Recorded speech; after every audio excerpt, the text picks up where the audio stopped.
오늘 함께 나눌 하나님의 말씀은 예레미야서 1장 2장입니다. 예레미야서 1장 1절부터 2장 19절까지 같이 읽고 나눌 텐데, 기도의 태 세 번째 시간입니다. 회개 기도와 예언적 선포에 대해서 우리 함께 말씀 보고 나누겠습니다. 예레미야서 1장 1절부터 같이 읽겠습니다. 베냐민 땅 아나돗의 제사장들 중 힐기야의 아들 예레미야의 말이라. 아몬의 아들 유다 왕 요시야가 다스린 지 13년에 여호와의 말씀이 예레미야에게 임하였고, 요시야의 아들 유다의 왕 여호와김 시대부터 요시야의 아들 유다의 왕 시드기야의 11년 말까지 곧 5월에 예루살렘이 사로잡혀 가기까지 임하니라. 여호와의 말씀이 내게 임하니라. 이르시되 내가 너를 모태에 짓기 전에 너를 알았고, 내가 배에서 나오기 전에 너를 성별하였고, 너를 여러 나라의 선지자로 세웠노라 하시기로. 내가 이르되 슬프도소이다. 주 여호와여, 보소서 나는 아이라 말할 줄을 알지 못하나이다 하니, 여호와께서 내게 이르시되 너는 아이라 말하지 말고 내가 너를 누구에게 보내든지 너는 가며 내가 내게 무엇을 명령하든지 너는 말할지니라. 너는 그들 때문에 두려워하지 말라. 내가 너와 함께하여 너를 구원하리라. 나 여호와의 말이니라 하시고, 여호와께서 그의 손을 내밀어 내 입에 대시며 여호와께서 내게 이르시되 보라, 내가 내 말을 내 입에 두었노라. 보라, 내가 오늘 너를 여러 나라와 여러 왕국 위에 세워 내가 그것들을 뽑고 파괴하며 파멸하고 넘어뜨리며 건설하고 심게 하였느니라 하시니라. 여호와의 말씀이 또 내게 임하니라. 이르시되 예레미야야, 내가 무엇을 보느냐 하시매, 내가 대답하되 내가 살구나무 가지를 보나이다. 여호와께서 내게 이르시되 내가 잘 보았도다. 이는 내가 내 말을 지켜 그대로 이루려 함이라 하시니라. 여호와의 말씀이 다시 내게 임하니라. 이르시되 내가 무엇을 보느냐. 대답하되 끓는 가마를 보나이다. 그 윗면이 북에서부터 기울어졌나이다 하니, 여호와께서 내게 이르시되 재앙이 북방에서 일어나 이 땅의 모든 주민들에게 부어지리라. 내가 북방 왕국들의 모든 족속들을 부를 것인즉 그들이 와서 예루살렘 성문 어귀에 각기 자리를 정하고 그 사방 모든 성벽과 유다 모든 성읍들을 치리라. 여호와의 말이니라. 무리가 나를 버리고 다른 신들에게 분향하며 자기 손으로 만든 것들에 절하였은즉 내가 나의 심판을 그들에게 선고하여 그들의 모든 죄악을 징계하리라. 그러므로 너는 내 허리를 동이고 일어나 내가 내게 명령한 바를 다 그들에게 말하라. 그들 때문에 두려워하지 말라. 내가 그들 앞에서 두려움을 당하지 않게 하리라.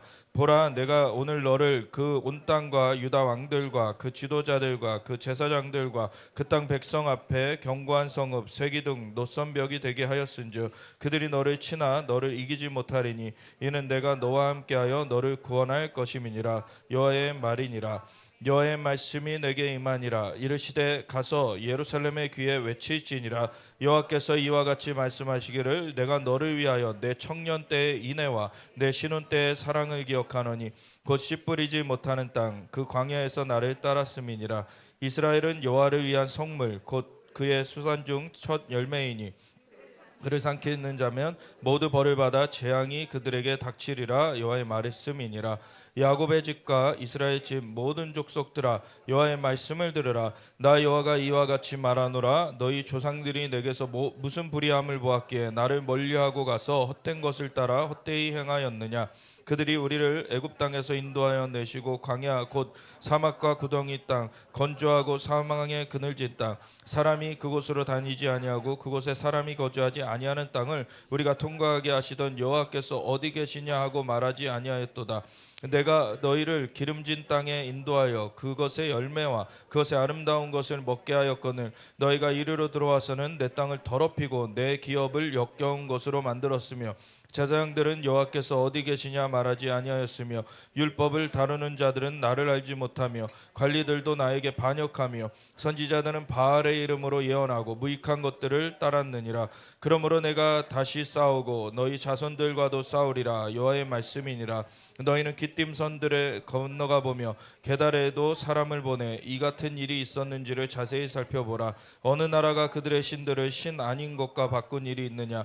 그러나 나의 백성은 그의 영광을 무익한 것과 바꾸었도다. 너 하늘아, 이 일로 말미암아 놀랄지어다. 심히 떨지어다. 두려워할지어다. 여호와의 말씀이니라. 내 백성이 두 가지 악을 행하였나니, 곧 그들이 생수에 그런 데는 나를 버린 것과 스스로 웅덩이를 판 것인데 그것은 그 물을 가두지 못할 터진 웅덩이들이니라. 이스라엘이 종이냐 시종이냐 어찌하여 포로가 되었느냐. 어린 사자들이 그를 향하여 부르짖으며 소리를 질러 그의 땅을 황폐하게 하였으며 그의 성읍들은 불타서 주민이 없게 되었으며 놉과 다바네스 자손도 내 정수리를 상하였으니 내 하나님 여호와가 너를 이 길로 인도할 때 내가 그를 떠남으로 이를 자치함이 아니냐. 내가 시올의 물을 마시려고 애굽으로 가는 길에 있음은 어찌 됨이며 또 내가 그 강물을 마시려고 아수르로 가는 길에 있음은 어찌 됨이냐. 내 악이 너를 징계하였고 내 반역이 너를 책망할 것이라. 그런즉 내 하나님 여호와를 버림과 내 속에 나를 경외함이 없는 것이 악이요 고통인 줄 알라. 주 만군의 여호와의 말씀이니라. 아멘. 하나님 감사합니다. 주님의 은혜 가운데 우리를 붙들어 주시고 인도하여 주심을 감사드립니다. 우리가 오늘도 주님의 말씀에 귀 기울이며 하나님의 음성을 듣길 원합니다. 하나님께서 우리에게 말씀하시는 것을 듣고 정말 오늘날 우리가 여호와의 말씀으로 살기를 원합니다. 주님께서 인도하여 주시옵소서. 우리를 깨우쳐 주시옵소서. 주님의 길로 이끌어 주시옵소서. 감사드리며 예수 그리스도 예수와 마시아 이름으로 기도드렸습니다. 아멘. 사실 이 회개라는 주제가 사실 굉장히 두려운 주제야. 사실 많은 사람들이 회개를 말하지만 뭐 또 한편으로는 회개를 많이 안 말하는 그 또 다수가 있고 그런 가운데서도 회개를 말하는 사람이 그래도 많이 있지만 진짜 회개를 깊이 있게 말하는 거를 많이 듣질 못했어요. 사실은 저부터가 회개에 대해서 생각해 볼 때 너무 사실 회개라는 것이 깊이 있게 다가오지 못하고 정말 막연한 그러한 일인 경우가 많습니다. 사실 삶에서 회개를 정말 깊이 온전하게 했다라고 하는 그 순간들을 손에 꼽게 되는 것 같아요. 근데 회개라는 것은 하나님 앞에 신앙생활을 할 때 너무나 근본적인 중요한 일입니다.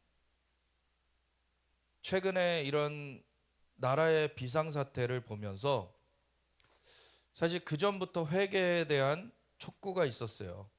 근데 회개를 촉구했을 때 회개를 하겠다고 모여졌고 사실 2017년에는 회개성회를 열었고 회개를 했을 때 회개의 그 강도, 회개를 진짜 깊이 있게 하는 것은 이루어졌었습니다. 근데 회개를 하는 그 백성들의 수가 차진 못했었어요. 그래서 그때는 위기가 거둬지지 못했습니다. 근데 다시금 위기가 찾아왔을 때 지금은 회개의 수는 차가고 있는 것 같아요.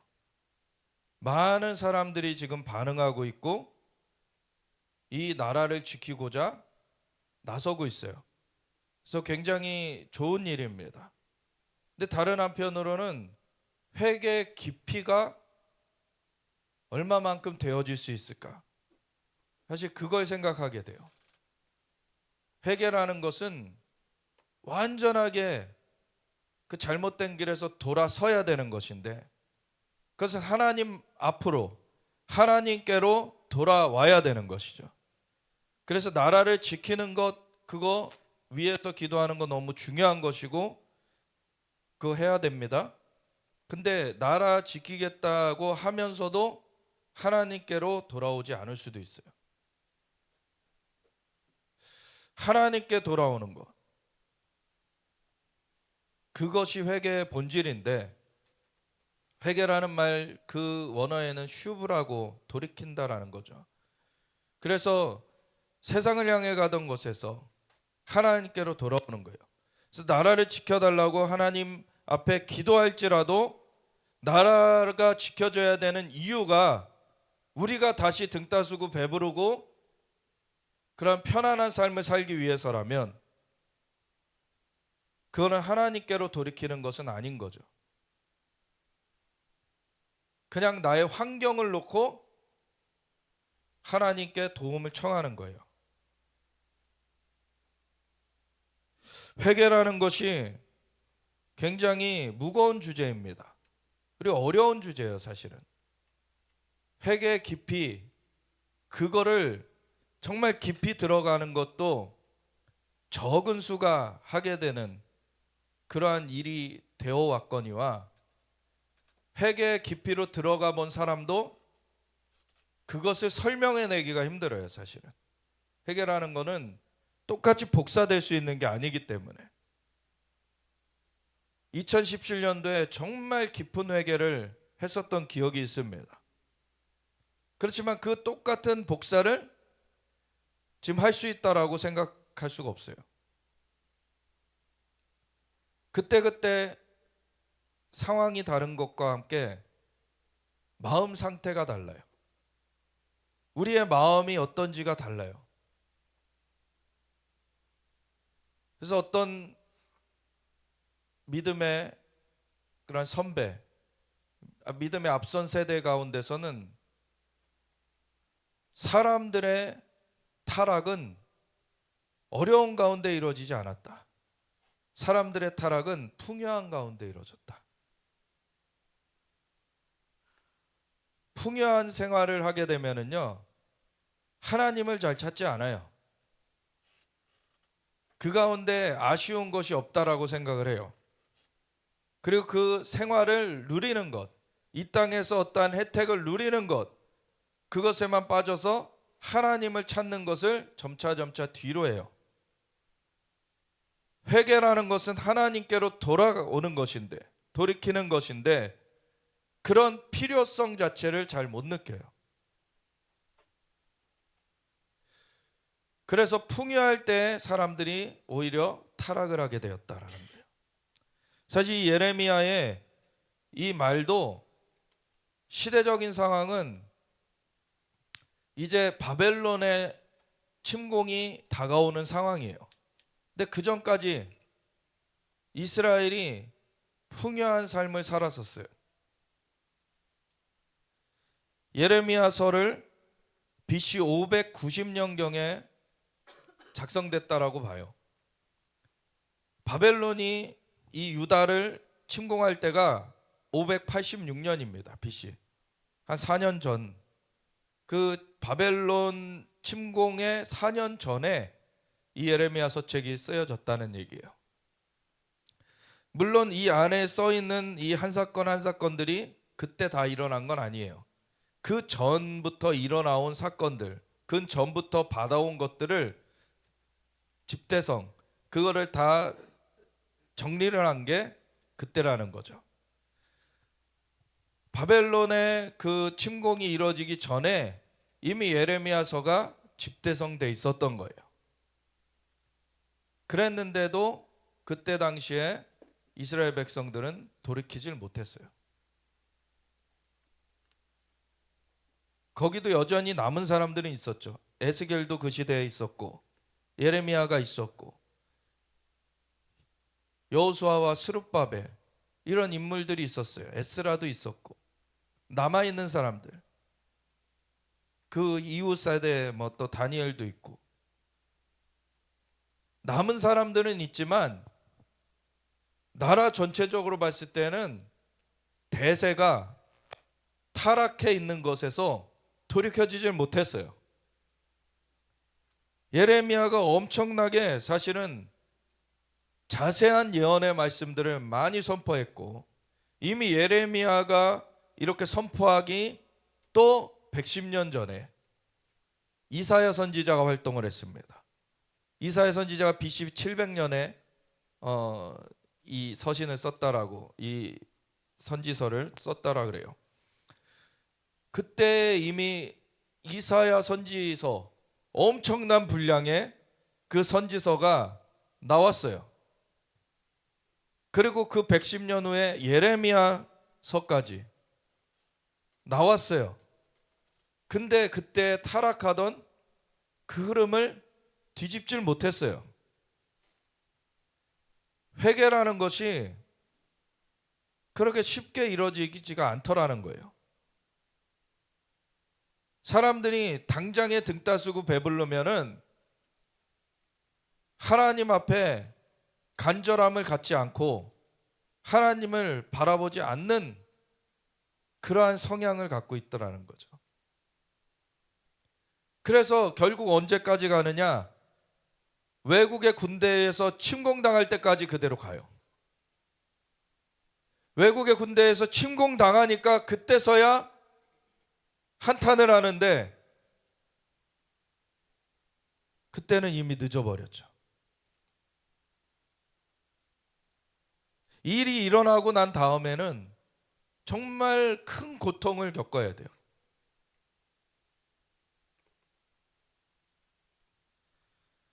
예레미야서 하나하나 보면은 베냐민 땅 아나돗의 제사장들 중 제사장 가문에서 이 예레미야가 세워졌는데, 제사장들 중 힐기야의 아들 예레미야의 말이니라. 아몬의 아들 유다 왕 요시야가 다스린지. 요시야는 선한 왕이었어요. 아주 귀한 왕이었어요. 근데 요시야에 대해서도 요시야로도 이 재앙이 멈춰질 수 없다라고 하나님 말씀하세요. 그리고 요시야의 아들들, 여호아스가 잠깐 왕으로 세워졌다가 폐위되고, 그 다음에 여호야김이 왕으로 세워졌다가 잡혀가고, 그리고 여호야긴 그 아들이 여호시야의 손자가 되죠. 그 아들이 또 왕이 됐다가 또 폐위되고, 그 다음에 그 삼촌인 시드기야가 이제 왕이 되는 것까지, 이제 요시야의 다시 아들이죠. 그 시드기야 때 눈이 뽑혀가면서 잡혀가게 돼요.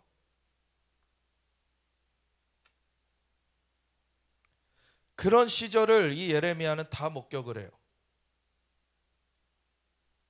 예레미야를 소위 눈물의 선지자라 그래요. 예레미야서만이 아니라 예레미야 애가가 또 쓰여졌죠.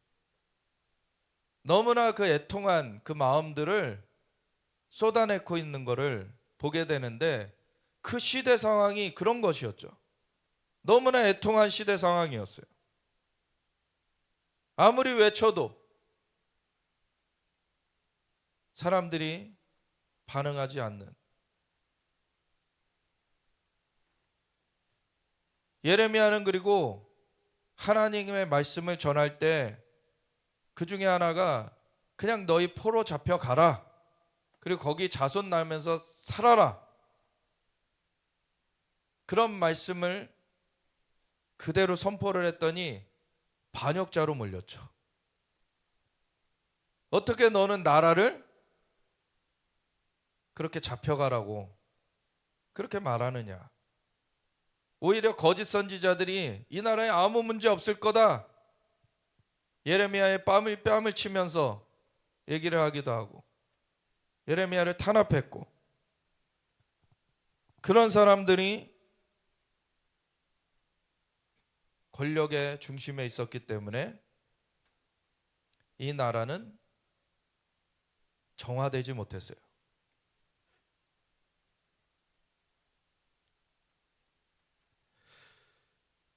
그래서 요시야가 다스린 지 13년에 여호와의 말씀이 예레미야에게 임하였고, 요시야의 아들 유다의 왕 여호야김 시대부터, 여호아스는 좀 건너뛰었죠 지금 보니까, 여호야김 시대부터 요시야의 아들 유다의 왕 시드기야의 11년 말까지 곧 5월에 예루살렘이 사로잡혀 가기까지 임하니라. 여호와의 말씀이 내게 임하니라. 이르시되 내가 너를 모태에 짓기 전에 너를 알았고. 근데 하나님께서는 이러한 척박한 환경 가운데서도 하나님은 역사를 멈추지 않으셨어요. 예레미야를 세우신 분이 하나님이십니다.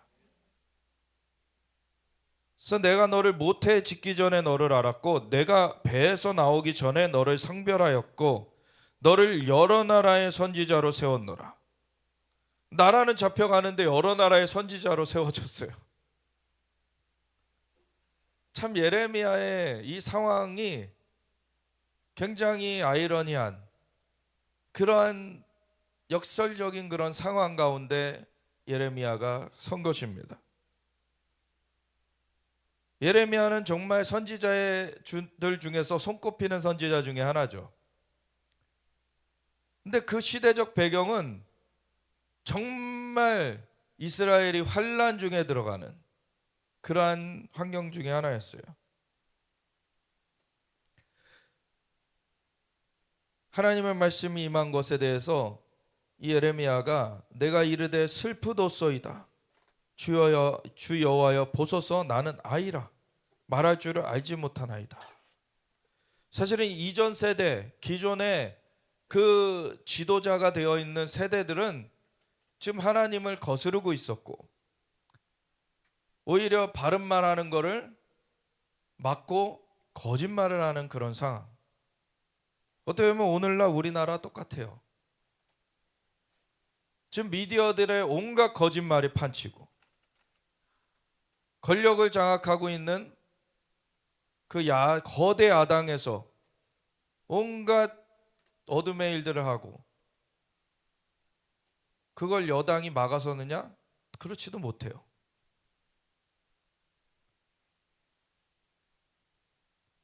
그런 상황에서 어린아이를, 그렇다고 뭐 10살 뭐 이런 나이는 아니죠. 한 10대 후반 됐을 거라고 보여지는데 이 젊은 그런 세대를 하나님께서 지금 세우시는 거예요. 나는 아이라 말할 줄을 알지 못하나이다. 말할 줄을 알지 못한다는 게 뭐 가나다라 못한다는 얘기겠습니까? 10대들 말 잘합니다. 근데 그런 말을 못한다는 얘기가 아니에요. 사람들에게 영향력 있는 그 말을 할 수 있는 사람이 아니라는 거예요. 이 아이의 말을 얼마나 사람들이 귀 기울여 듣겠습니까? 그러니까 나는 아이라 말할 줄을 알지 못하나이다. 하니 여호와께서 내게 이르시되 너는 아이라 말하지 말고 너는 너의 그 나이 그걸로 활동하는 것이 아니라 내가 너를 누구에게 보내든지 너는 가며 내가 내게 무엇을 명령하든지 너는 말할지니라. 하나님의 대언자로서 보내지는 거예요.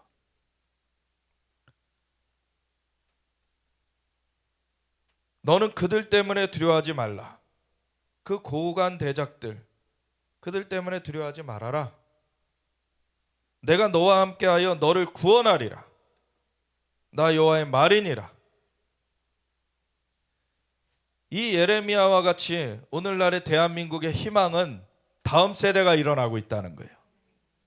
그들의 말하는 것이 굉장히 탁월합니다.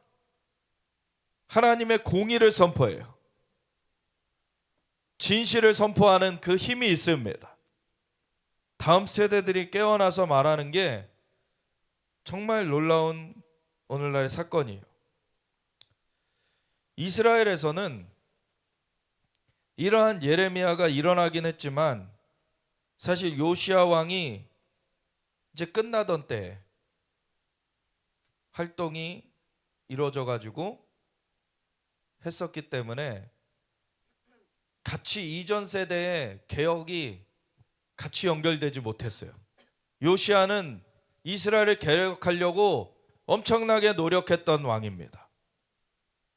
어린 나이에 왕으로 세워져 가지고 정말 그 나라를 바로잡아 보려고 굉장히 노력했던 왕이에요.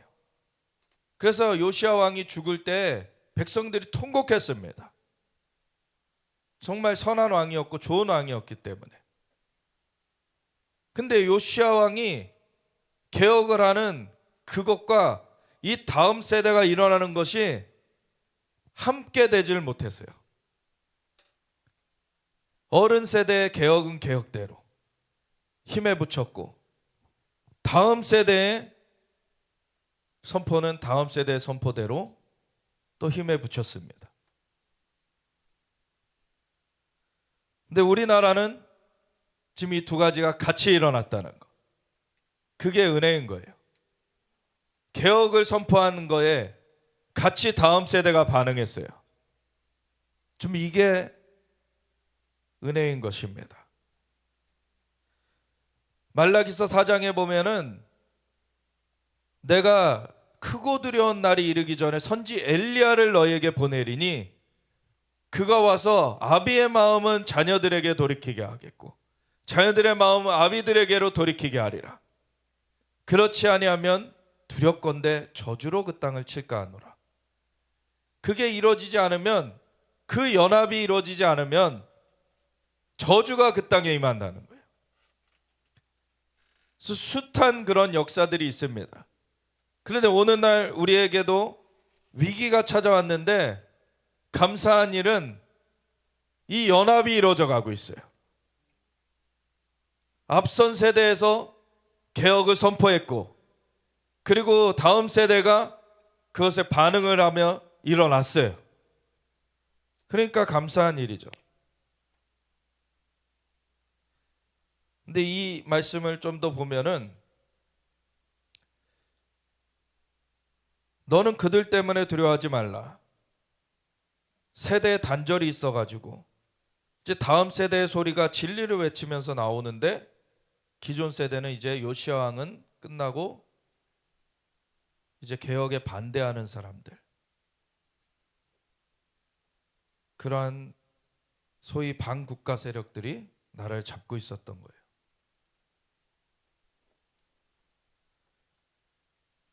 근데 예레미야에게 말씀하시는 거죠. 내가 너와 함께하여 너를 구원하리라.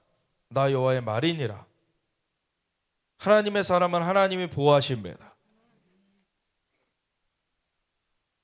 여호와께서 그의 손을 내밀어 내 입에 대시며 여호와께서 내게 이르시되 보라 내가 내 말을 내 입에 두었노라.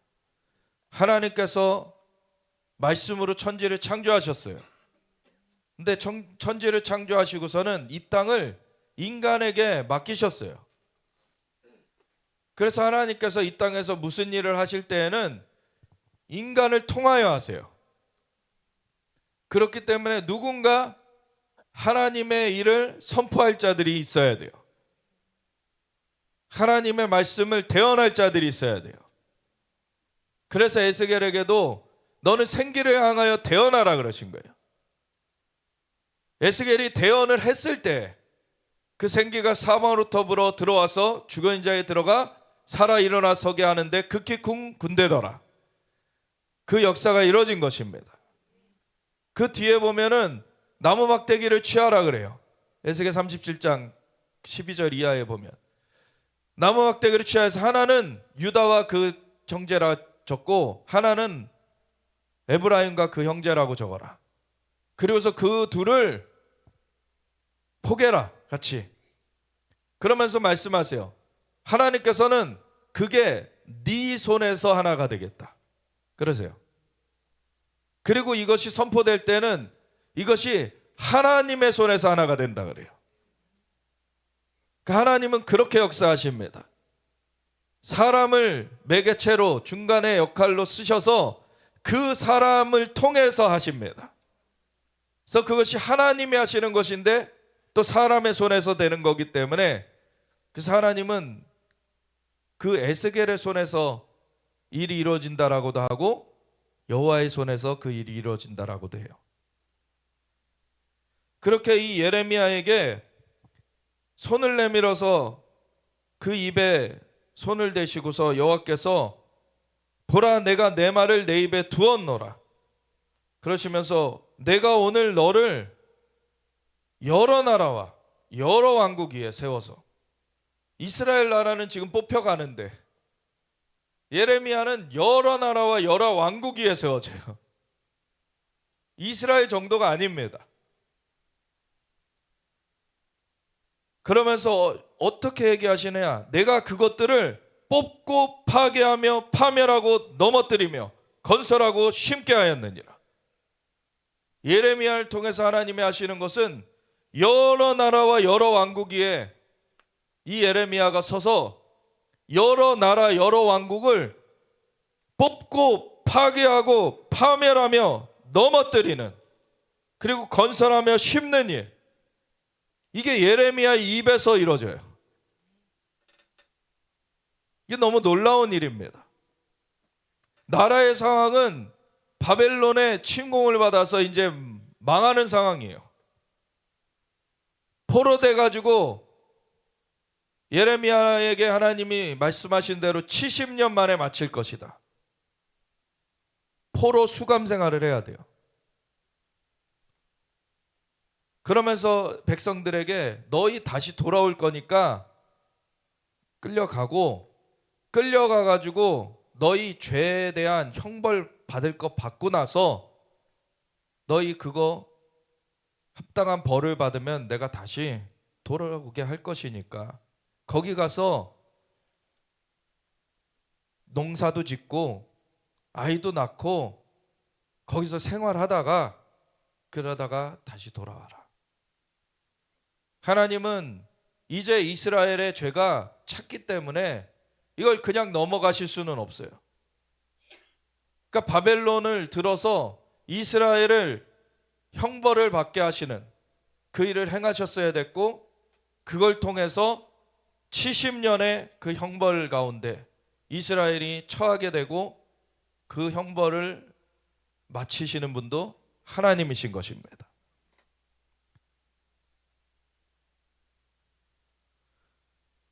그런데 그러한 때에 다음 세대를 세우셔가지고 여러 나라에 대한 선포를 하게 하세요. 그 선포는 그대로 이루어지는 거예요. 그래서 이것에 대해서 하나님 확증을 주시는 게 여호와의 말씀이 또 내게 임하니라. 이르시되 예레미야야 내가 무엇을 보느냐 하시매 내가 대답하되 내가 살구나무 가지를 보나이다. 살구나무 가지를 환상 가운데 보여주시는데 여호와께서 내게 이르시되 내가 잘 보았도다. 이는 내가 내 말을 지켜 그대로 이루려 함이라. 이게 살구나무하고 이 얘기하고 무슨 상관입니까? 이게 원어를 알아야지 알 수 있는 얘기예요. 살구나무는 히브리 원어로 샤케드라 그래요. 이게 어느 어근에서 나냐면 샤카드라고 하는 지켜보다, 파수하다 이런 말에서 나온 거예요. 그러니까 하나님이 살구나무 그 샤케드를 보여주시면서 샤카드 내가 지켜본다. 내가 그것을 그대로 이룰 것이다. 하나님께서 그것을 소통을 그렇게 하신 거예요. 예레미야하고. 그래서 우리가 기도하면 환상들을 볼 때가 있죠. 그 환상들을 주의 깊게 보십시오. 하나님이 말씀하시고자 하시는 바가 있어요. 거기에 그 의미가 무엇인지 성령님께 물어보십시오. 그래서 그걸 흘려버리지 마세요. 하나님께서는 우리에게 뭔가를 알려주시길 원하시고 우리를 통해서 하나님의 일들이 선포되게 하시길 원하세요. 지난주에 우리를 통해서 하나님은 다스리시게 하신다. 이거를 말씀을 나눴잖아요. 그래서 그와 같이 하나님이 하실 때 성령으로 말미암아 우리에게 주시는 하나님의 메시지들이 있어요. 그 메시지가 여러 방면으로 오게 되는데 꿈으로 올 수도 있고 환상으로 올 수도 있고 예언의 말씀으로 올 수도 있어요. 그리고 은사들 가운데 올 수도 있고 그런 여러 가지들을 열어놓고서 다만 뭘 봤다고 해서 그냥 속단하지 말고 그 본 것을 하나님의 말씀과 맞춰봐야 되고 하나님께 그 해석을 구해야 되는 거예요. 그래서 본 것 자체 그걸로는 다 된 게 아닙니다. 너희는 구하라 그리하면 얻을 것이요 찾으라 그러면 찾을 것이요 문을 두드리라 그리하면 너에게 열릴 것이라. 예수님 말씀하신 것은 우리가 구하면 하나님이 환상을 보여주시고 꿈을 꾸게 하시고 하나님의 메시지를 떨궈 주십니다. 그러면 두 번째 단계는 찾아야 돼요. 그 해석이 무엇인가? 성경을 보고 찾아야 되고 성령님께 여쭤봐야 되는 거예요. 그런 다음에야 문을 두드리는 그 적용하는 일이 될 수가 있어요. 그래서 이 단계를 거치지 않으면 잘못되게 됩니다. 하나님께서 주시는 메시지도 제대로 우리가 그대로 봐야 되고 그리고 그 본 것이 무슨 의미인지를 해석을 구해야 돼요. 해석을 찾아야 되고 그런 다음에 그것을 어디 적용해야 될지 어떻게 선포해야 될지 그것까지도 하나님께서 인도하시는 대로 가야 되는 것입니다. 그래서 이 살구나무를 통하여서 샤케드, 그 샤카드라고 하는 어근에서 나온 지켜볼 것이다. 하나님께서 파수할 것이다. 그걸 그대로 하나님은 지켜보시면서 그걸 이루시겠다는 말을 살구나무를 보여주시면서 소통을 하신 거예요. 그러고서 여호와의 말씀이 다시 내게 임하니라. 이르시되 내가 무엇을 보느냐? 대답하되 끓는 가마를 보나이다. 그 윗면이 북에서부터 기울어졌나이다. 북에서부터 기울어졌으면 남쪽으로 부어진다는 얘기죠. 여호와께서 내게 이르시되 재앙이 북방에서 일어나 이 땅의 모든 주민들에게 부어지리라. 하나님 말씀하신 대로 이루시는 거죠. 내가 북방 왕국들의 모든 족속들을 부를 것인즉 그들이 와서 예루살렘 성문 어귀에 각기 자리를 정하고 그 사방 모든 성벽과 유다 모든 성읍들을 치리라. 여호와의 말이니라. 사실 AD 722년에 북이스라엘은 아수르에 의해서 삼켜졌어요. 그럴 때 남유다는 살아남았어요. 근데 살아남아 있다고 자기네들은 안심을 했지만 바벨론에 의해서 이제 삼켜지게 되는 거예요. 죄악의 길에서 돌이키지 않았기 때문에, 북이스라엘이 더 죄악이 심했기 때문에 먼저 삼켜졌지만, 그렇다고 남유다가 죄악이 없는 게 아니었어요. 그 다음 단계로 남유다가 삼켜지게 되는 것이었죠. 무리가 나를 버리고 다른 신들에게 분향하며 자기 손으로 만든 것들에 절하였은즉 내가 나의 심판을 그들에게 선고하여 그들의 모든 죄악을 징계하리라. 우상 숭배에 대한 심판으로 바벨론 유수가 이루어지게 됨을 말씀하세요. 우리가 아무리 이 이스라엘도 하나님께서 선택하셨고 하나님의 장자라고 말씀하셨고, 그래서 하나님이 함께 하시는 나라였지만 우상 숭배할 때, 범죄하였을 때 하나님은 바벨론 유수를 허락하셨어요. 근데 우리 대한민국이 1948년 5월 31일 재헌국회가 이루어졌을 때 하나님 앞에 기도를 올려드리며 이 나라를 인도해 달라고 하나님 앞에 그렇게 기도하면서 나아간 그것을 하나님은 기억하고 계세요. 그래서 이 대한민국을 축복하셨습니다. 그런데 그럴지라도 하나님을 잊어버리고 우상을 숭배하고 하나님을 떠나 있으면 이 나라 가운데는 재앙이 닥치는 거예요. 그래서 돌이켜야 되는 거예요. 돌이킴이 없이는 재앙이 그 땅을 치게 되는 것입니다. 근데 돌이키는 데 있어서 어느 한 세대만 돌이켜서 되는 게 아니에요. 우리나라는 사실 어르신들 6.25를 겪으신 분들이 있어요. 어르신들 중에 6.25를 겪으신 분들이 많이 이제 돌아가고 계시죠. 근데 아직도 살아남아 계신 분들이 있고, 그 6.25 직후에 어려움을 뚫고 나온 세대들이 계세요. 그분들은 이 나라가 어려웠을 때를 알아요. 이 나라가 힘들었을 때를 알아요. 그래서 이 나라 다시 위기가 찾아오면 너무나 힘들 거라는 걸 알아요. 그러니까 광화문에 나가서 외치시는 거예요. 이 나라는 악한 세력에게 넘겨줄 수 없다. 이 나라가 그렇게 삼켜지면 안 된다. 외치는데 다음 세대들이 많이 합류하지 않았었어요. 근데 이제 이번에 정말 그 정부의 목 아래까지 다 이 반국가 세력이 목을 조여오니까 반국가 세력들이 정당하게 처벌을 받아야 되는 것도 뒤집어 가지고 그 처벌을 하려고 하는 검사를 탄핵시켜버리고 감사원장을 탄핵시켜버리고, 그리고 국가의 예산들을 막 깎아서 없애버리고, 이런 일들을 하니까 정말 더 이제 수족을 움직일 수도 없게 되기 전에, 아예 소리를 낼 수 없게 되기 전에 계엄이 선포됐습니다. 이거는 마지막 SOS인 거예요, 사실. 마지막 SOS가 터졌을 때 사람들은 과거에 잘못된 그 불법 계엄의 그런 기억 때문에 이것을 오해했었어요, 처음엔.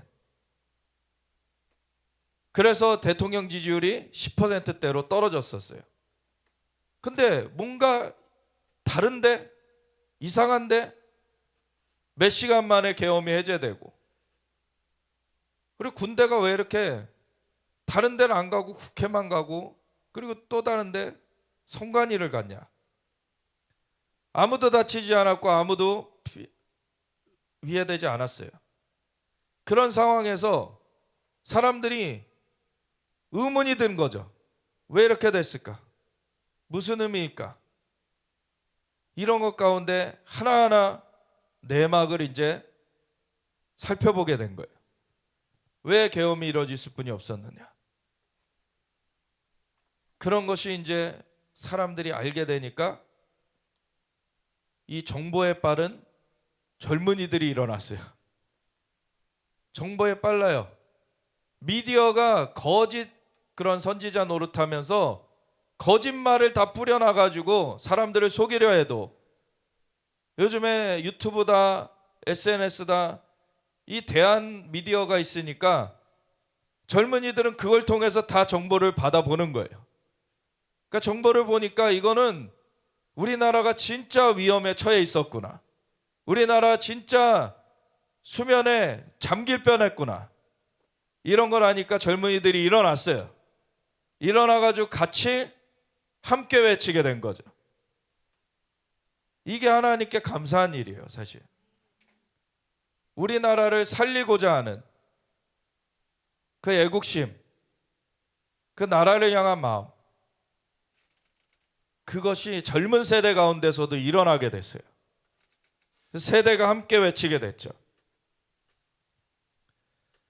근데 그것 가운데서 이 일을 외치는 일을 주도하는 게 기독교인 거예요. 이게 정말 사실 세계사에 기록될 일인 것입니다. 우리나라는 복음을 받아들인 지 130년 정도뿐이 안 됐는데, 이렇게 기독교가 주축 역할을 하면서 나라가 하나님 앞에 이 나라가 지켜지도록 함께 세대가 연합되어서 할 수 있다는 것, 이거는 정말 은혜인 것입니다.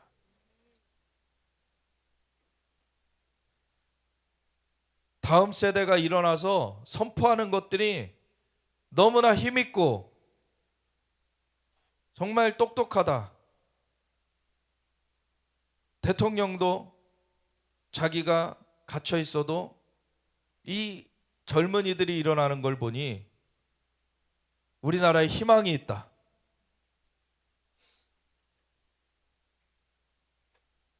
마음이 연결되고 있습니다.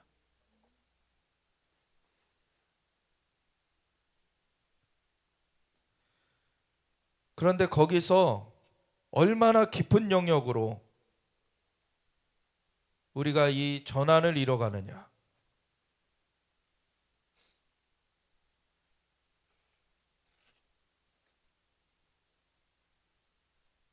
그러므로 너는 내 허리를 동이고 일어나 내가 네게 명령한 바를 다 그들에게 말하라.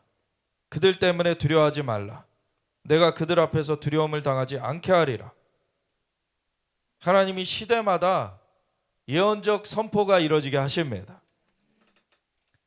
그 선포를 통하여서 사람들이 돌이켜질 수 있도록, 그리고 미래에 대한 소망을 가질 수 있도록 하나님은 그 예언적 선포를 주세요. 보라, 내가 오늘 너를 그 온 땅과 유다 왕들과 그 지도자들과 그 제사장들과 그 땅 백성 앞에 견고한 성읍 세기둥 노성벽이 되게 하였은즉, 아주 담대하게 서게 하시는 거예요. 그들이 너를 치나 너를 이기지 못하리니 이는 내가 너와 함께하여 너를 구원할 것임이니라. 여호와의 말이니라. 아멘. 이렇게 하나님 앞에 이 시대에 하나님이 하시는 것을 담대하게 수종들고자 하면 그들에게 하나님이 기름 부으시는 거예요. 그 선포가 강력하게 증거되게 하시는 것입니다. 그래서 여호와의 말씀이 내게 임하니라. 이르시되 가서 예루살렘의 귀에 외칠지니라. 여호와께서 이와 같이 말씀하시기를 내가 너를 위하여 내 청년 때의 인애와 내 신혼 때의 사랑을 기억하노니 곧 씨 뿌리지 못하는 땅 그 광야에서 나를 따랐습니다. 이스라엘이 출애굽하여서 광야를 헤매는 그 시간 동안 불평하던 첫 세대는 이제 다 숨을 거두게 됩니다. 그리고 다음 세대가 일어나서 여호수아와 갈렙과 함께 이제 약속의 땅으로 들어가요.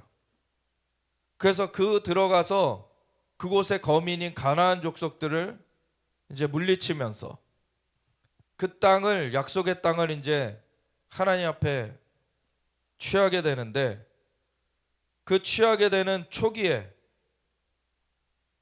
여호수아부터 해가지고 그 이후에 사사시대라 그러죠. 하나님께서 왕으로서 다스리시면서 사실은 사사를 통해서 메시지를 전하시기도 하고, 외국의 그 침략이 올 때 그것을 막아서는 군 지도자처럼 사사를 사용하셔서 그렇게 막아서기도 하시면서 하나님께서 친히 이 땅을 다스려 가신 거예요. 그게 사사시대입니다. 근데 사사시대의 끝이 사무엘이었죠. 왜 사사시대가 끝났습니까? 이스라엘 백성이 우리도 이방처럼 왕을 세워주세요, 이렇게 된 거예요. 사무엘이 너무 화가 났어요. 사실 그게 무슨 의미인지를 알았기 때문에 하나님께서 말씀하시죠. 사무엘에게 저들이 왕을 세워달라고 하는 것은 저들이 나를 버려서 내가 저들의 왕이 되지 못하게 하려 함이라.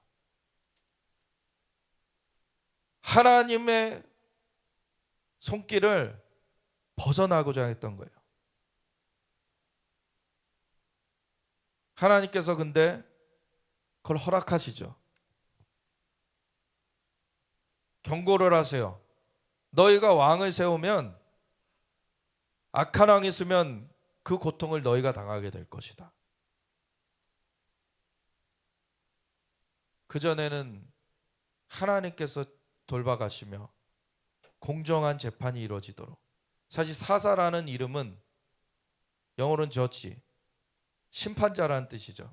재판관. 그래서 하나님이 공정하게 재판을 해주시는 거였어요. 이제 왕정이 되면은 왕이 맘대로 누구를 목숨을 해할 수도 있고, 아합과 같은 왕, 정말 나봇의 포도원 그냥 뺏어버리죠. 죽여버리고. 그리고 우상이 그 땅에 만연하도록 바꿔버려요. 이런 상황이 되면은 백성들이 신음하게 되는 거죠. 고통당하게 되는 거예요. 오늘날의 정치 상황 가운데 포퓰리즘, 우리 시대는 왕정이 아니니까 민주주의라고 하지만 지도자를 뽑는 거에 있어서 우리한테 돈 몇십만 원 주겠다, 이런 사람한테 속아가지고 표를 줘버리면 그 사람이 몇십만 원으로 그 사람을 농락할 수 있는 권리를 얻는 거예요.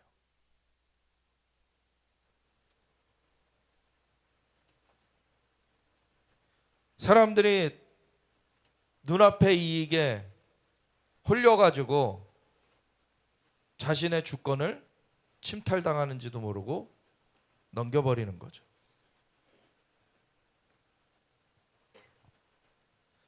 왕을 세우면은 너희의 권리가 그렇게 침탈당할 수 있다. 너희가 그렇게 핍박을 받을 수 있다. 그렇지만 그거를 허용하신 가운데 하나님께서는 그래도 선한 왕을 주시려고 베냐민 지파, 가장 작은 지파 중에서도 가장 작은 가문에서 겸손한 자를 하나 택하여 가지고 왕을 세웠는데 그게 사울이죠. 겸손했던 인간도 나중에 가보니까 포악해져요. 교만해져. 인간은 불완전하기 때문에 하나님과 같지 않은 거예요.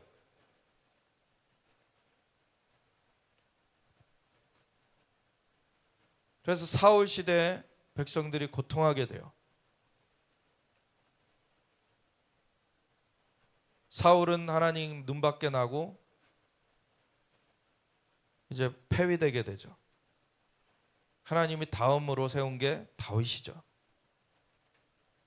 다윗을 통하여서 하나님께서 그래도 왕정으로 넘어간 가운데서도 선한 왕이 섰을 때에 백성들이 형통함을 누릴 수 있다라는 것, 그걸 보여주세요. 근데 그 선한 왕의 기준은 무엇입니까? 사람들한테 몇십만 원씩 나눠주는 왕이 선한 왕이 아니에요. 그런 왕이 선한 왕이 아니라 하나님께 묻는 왕, 하나님의 지시대로 하는 왕, 하나님의 음성에 귀 기울이는 왕이 선한 왕이에요. 하나님이 선하시기 때문에 하나님께 판단을 구하는 거, 하나님께 의뢰하는 게 선한 겁니다. 다윗은 그걸 했어요. 전쟁을 나갈 때에도 올라가리까 하나님께 묻고, 그도 허물이 있습니다. 중간에 엄청난 잘못을 해요. 그렇지만 그런 가운데서도 하나님 앞에 회개하고, 시편 51편이 그때 쓰여진 거죠. 하나님 앞에 회개한 거를 하나님 앞에 죄악을 범한 걸 철저히 회개하고서 하나님 앞에 내게서 성신을 거두지 마옵소서, 성령만은 떠나게 하지 마옵소서. 하나님과 함께 하지 못하면 자기는 아무것도 아니라는 걸 알아요. 그거를 구했고 하나님 앞에 용서를 받아요. 사울도 잘못했고 다윗도 잘못했지만 사울은 회개하지 않았어요. 다윗은 회개했습니다. 이게 다른 거예요. 다윗은 회개하니까 하나님께서 그를 끝까지 쓰셨고 하나님께서 내 마음에 합한 자라 그러셨어요. 우리도 허물이 있습니다. 우리 중간에 잘못된 결정을 할 때도 있어요. 저도 완전치 못한 자고 죄를 범할 때도 있어요. 근데 우리에게는 우리의 죄를 사하시려고 예수님께서 피 흘려 주셨기 때문에 그 주님께로 나아가서 그 죄를 그대로 고백하고 하나님께 용서를 구하고 다시 하나님께로 돌이켜 오는 그 회개가 있습니다. 그 회개가 되면은 하나님께서 용서하시고 사하여 주시는 거예요. 이스라엘 신혼 때, 청년 때 사랑하는 그런 관계였는데 그게 왕정으로 바뀌고 이스라엘이 악한 왕들이 서가면서 우상이 만연해 거쳐갔어요.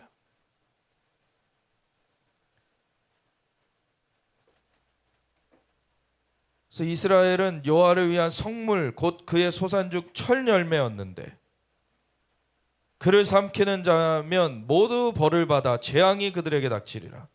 여호와의 말씀이라. 하나님은 여전히 이스라엘을 이렇게 귀하게 보십니다. 하나님께서 그리고 우리 예수님을 믿어서 하나님의 백성된 자들, 하나님의 자녀된 자들을 이렇게 귀하게 보세요. 그것은 하나님께서 우리를 버리지 않으신다는 그것이 진실이지만 사람은 하나님께로부터 등 돌릴 수 있어요. 그래서 마지막 때에 배교하는 일이 있을 거다. 배교하는 자들은 구원되지 못합니다. 구원에서 떨어지는 자들이 있어요. 데살로니가후서 2장에 그 마지막 때 적그리스도가 나타나는 얘기를 하죠. 험악한 때가 온다고 해요. 그리고 그러한 가운데 미혹되고 무릎 꿇는 자들은 진리의 사랑을 입지 아니하여서 그 미혹이 허용된 거다. 그렇게 말씀하시죠. 우리가 진짜 무엇을 추구하느냐? 진리를 추구하는지, 아니면 내가 지금 기독교가 대세기 때문에 그냥 기독교 종교 생활하면서 사람 관계 거기서 형성하고 내 삶에 그래도 신이라는 존재가 축복해주면 좋으니까 여러 종류 중에 그냥 기독교를 택한 것 같이 그렇게 하는 자들이라면 이 마지막 때를 감당할 수가 없습니다. 가라진 거죠, 가라지. 진리의 사랑을 입어야지만 이 미혹과 환난의 때를 통과할 수 있는 거예요. 진리의 사랑을 입는다는 건 진리와 함께 한다는 거죠. 진리를 위해서 자신을 희생할 줄도 알아야 돼요. 진리를 위해서 자신이 피해를 보더라도 해를 보더라도 복음을 위해서 자신이 드려질 수 있는 자들, 그러한 자들이 그 환난의 때를 통과할 수 있는 것입니다. 마지막 때에도 적그리스도가 정말 세계 사람들을 표받지 않으면 다 죽이려고 하기 때문에 하나님을 믿는 자들은 표를 안 받을 것이니까 그 죽음의 위협을 당하게 되죠. 그럴 때에도 진리를 붙들고서 끝까지 승리해야 되는 것입니다. 그런 자들을 하나님 주님 앞에 서게 하시는 거예요. 그리고 이 하나님의 백성을 삼키려고 한 자는 다 벌을 받아 재앙이 그들에게 닥칩니다.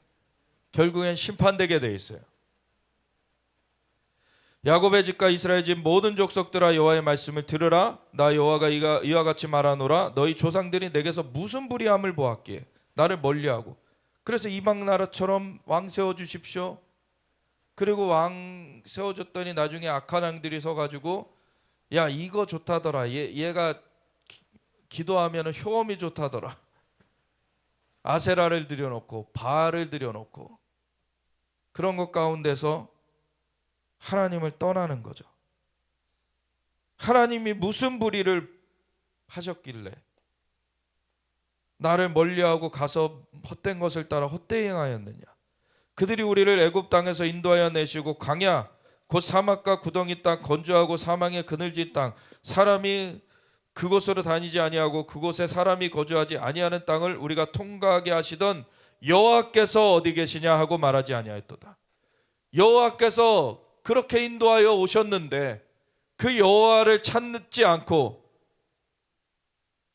이제 시대의 그런 악한 이방 문화들이 스며드는 것들을 받아들이면서 오늘날에도 왜 그 귀신 축제하는 할로윈을 그렇게 받아들입니까? 그런 게 무슨 트렌디하다고. 그게 아니라 귀신에게 파는 거예요, 자신을. 그거 하는 기업이라면 그건 귀신에게 파는 거예요, 그 기업을.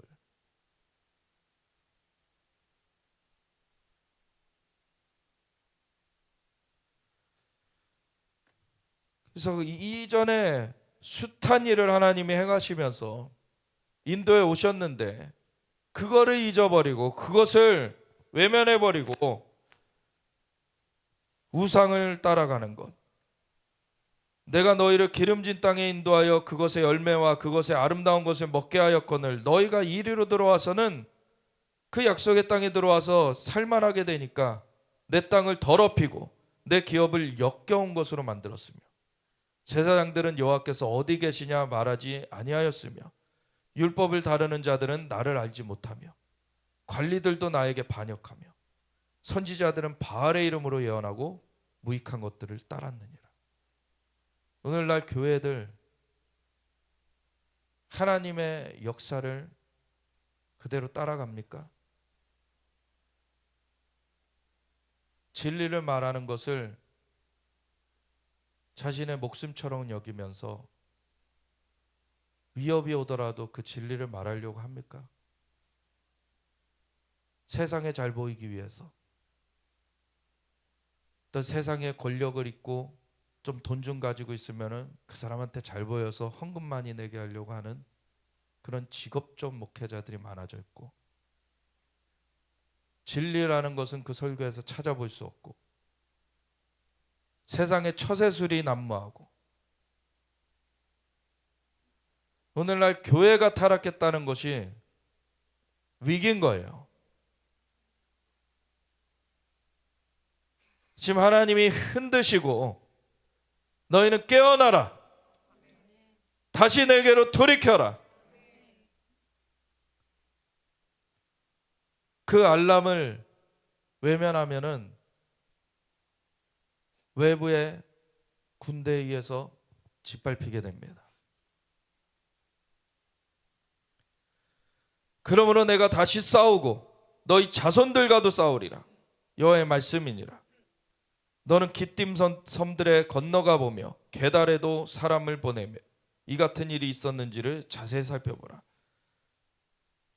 옆에 사이프러스, 기띔, 그리고 게달, 저 아래 아라비아 쪽에도 그 주변에 봐도 어느 나라가 그들의 신들을 신하인 것과 바꾼 일이 있느냐. 이방 우상을 섬기는 자들도 우상에게 충성하는데 참된 하나님을 섬기는 너희는 내가 언제 너희에게 나쁜 짓을 했길래 너희 왜 날 버렸냐.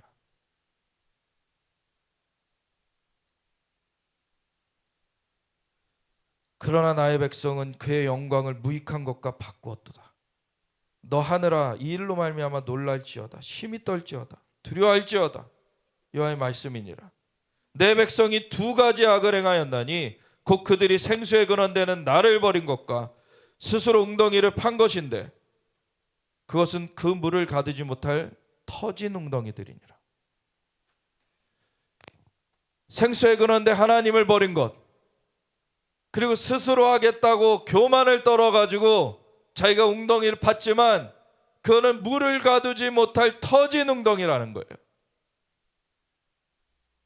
오늘날의 교회를 목회하는 목회자들, 과거에는 40일 금식을 하면서 하나님께 음성을 듣고 개척을 했어요. 근데 오늘날 교회가 커지니까 직업화됐어요. 제가 신학교를 다닐 때도 장래 희망을 이렇게 나누는 시간이 있었는데 많은 수가 어느 대형교회 부목사 되는 게 희망이에요.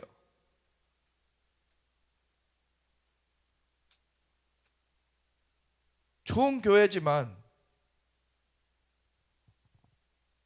그냥 월급 타듯이 큰 교회 가가지고 따박따박 월급 잘 받고 사람들에게 인정받고 세상과 다를 바가 무엇입니까?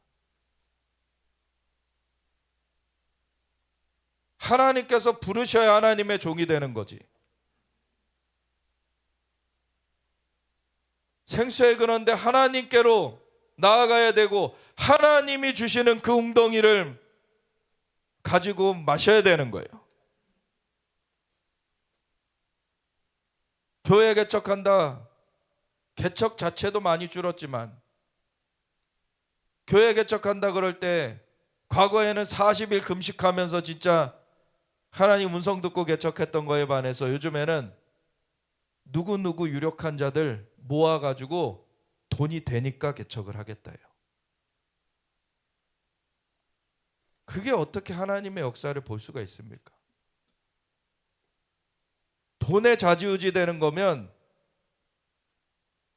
그럼 돈이 인도자가 된 거예요. 하나님이 말씀하시면 내 수중에 돈이 없어도 그건 하나님이 이루십니다. 하나님은 살아계세요. 하나님은 역사하십니다. 근데 그 하나님에 대한 믿음이 지금 없어졌어요.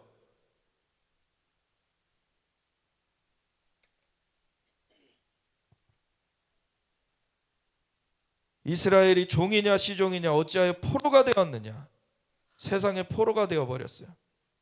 어린 사자들이 그를 향하여 부르짖으며 소리를 질러 그의 땅을 황폐하게 하였으되 그의 성읍들은 불타서 주민이 없게 되었으며 그 외부에 노략질을 당하는 거예요. 놉과 다바네스의 자손도 내 정수리를 상하였으니 내 하나님 여호와가 너를 길로 인도할 때 내가 그를 떠남으로 이를 자취함이 아니냐. 하나님을 떠났기 때문에 이 일이 오게 된 거예요. 그래서 우리나라의 위기는 다른 데 원인이 있지 않습니다. 교회의 타락에 있어요.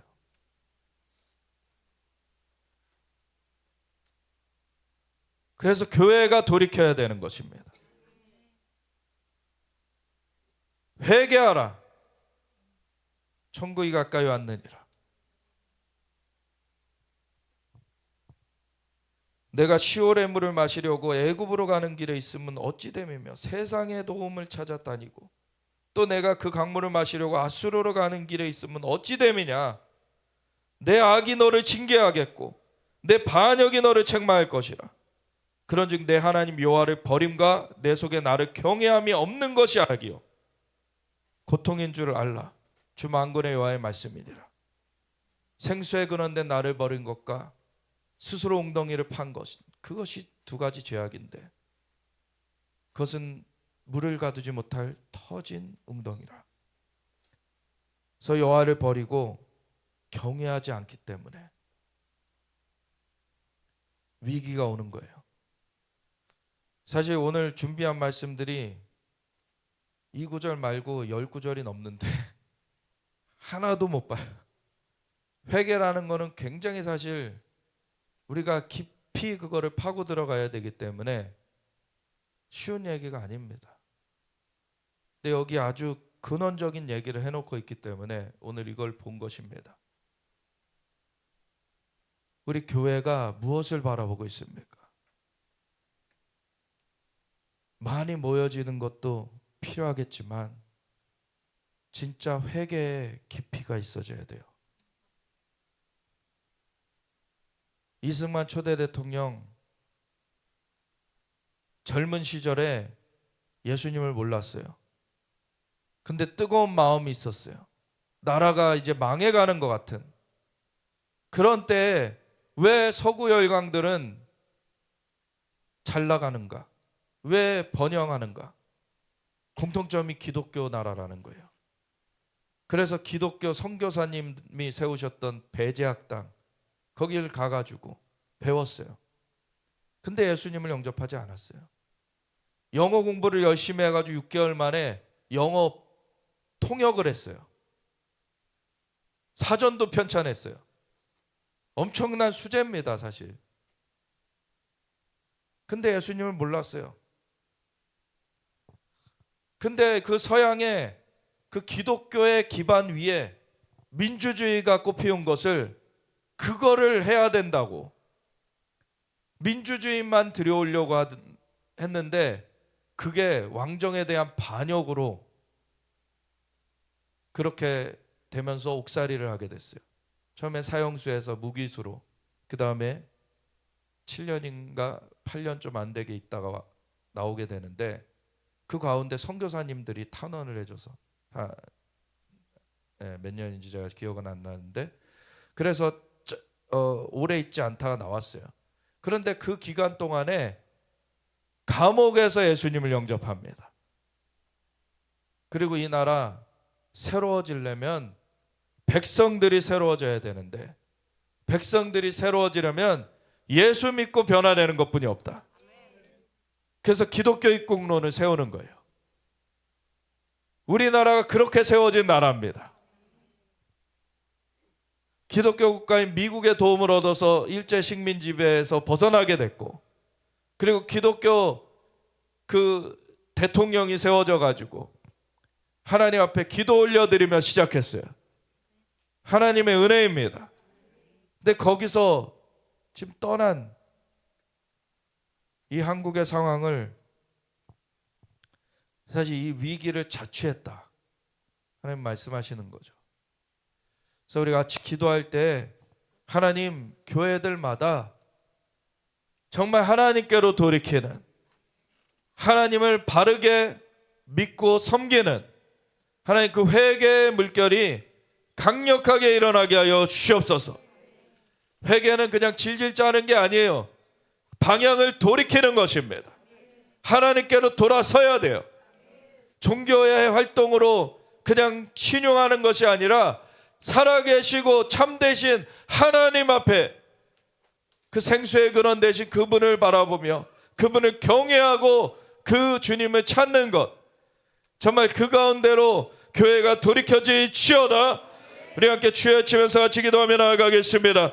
주여